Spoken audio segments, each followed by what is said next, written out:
নমস্কার বন্ধুরা, আমি অরিন্দম চলে আসলাম আজকে এই মুহূর্তে 32,000 প্রাইমারি শিক্ষকের চাকরি বাতিল মামলার বিরাট বড় একটা গুরুত্বপূর্ণ রায় নিয়ে। কলকাতা হাইকোর্টের বড় রায়, 32,000 প্রাথমিক শিক্ষকের মধ্যে থাকা এই চাকরি করা শিক্ষকরা সুরক্ষিত।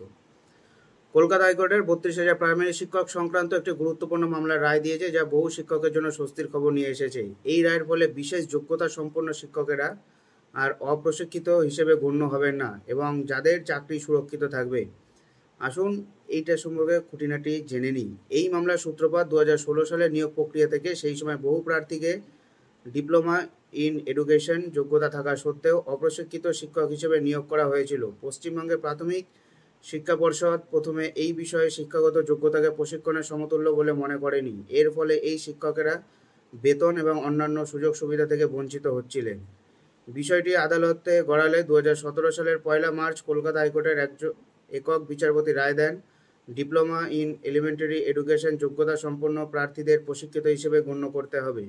সেই রায়ের পর থেকে এই শিক্ষকরা প্রশিক্ষিত শিক্ষকদের মতোই বেতন এবং অন্যান্য সুবিধা পেয়ে আসছিলেন। কিন্তু সমস্যাটি নতুন করে দেখা দেয় যখন 2022 সালের 28 নভেম্বর প্রাথমিক শিক্ষা পর্ষদ একটি তালিকা প্রকাশ করে, যেখানে এই শিক্ষকদের আবার অপ্রশিক্ষিত হিসেবে দেখানো হয়। এই তালিকার কারণে তাদের চাকরি বাতিলের আশঙ্কা তৈরি হয়, কারণ সম্প্রতি 32,000 অপ্রশিক্ষিত শিক্ষকের চাকরি বাতিল করার প্রক্রিয়া চলছিল।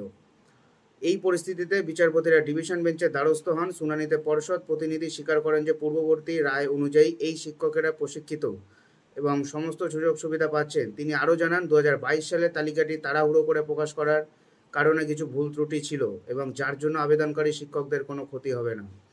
সমস্ত দিক খতিয়ে দেখার পর মাননীয় বিচারপতি নির্দেশ দেন, আবেদনকারী শিক্ষকদের প্রশিক্ষিত সহকারী শিক্ষক হিসেবে গণ্য করতে হবে।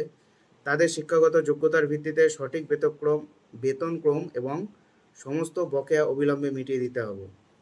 পর্ষদের প্রকাশিত তালিকা থাকায় ভুল সংশোধন করতে হবে। এই রায়ের ফলে বিশেষ যোগ্যতা থাকা সত্ত্বেও অপ্রশিক্ষিত শিক্ষক হিসেবে শিক্ষকেরা অবশেষে সম্পূর্ণ আইনি সুরক্ষা পেলেন। তাদের চাকরি এখন সুরক্ষিত এবং তারা প্রশিক্ষিত শিক্ষক হিসেবে সমস্ত সুযোগ সুবিধা পাবেন। এই রায় শুধু আবেদনকারী শিক্ষকদের জন্যই নয়, বরং সমস্ত শিক্ষকদেরই জন্য প্রযোজ্য। এটাই হলো আজকেকার আপডেট। এরকম আপডেট পাওয়ার জন্য চ্যানেলটা সাবস্ক্রাইব করে আমাদের পাশে থাকুন। নমস্কার।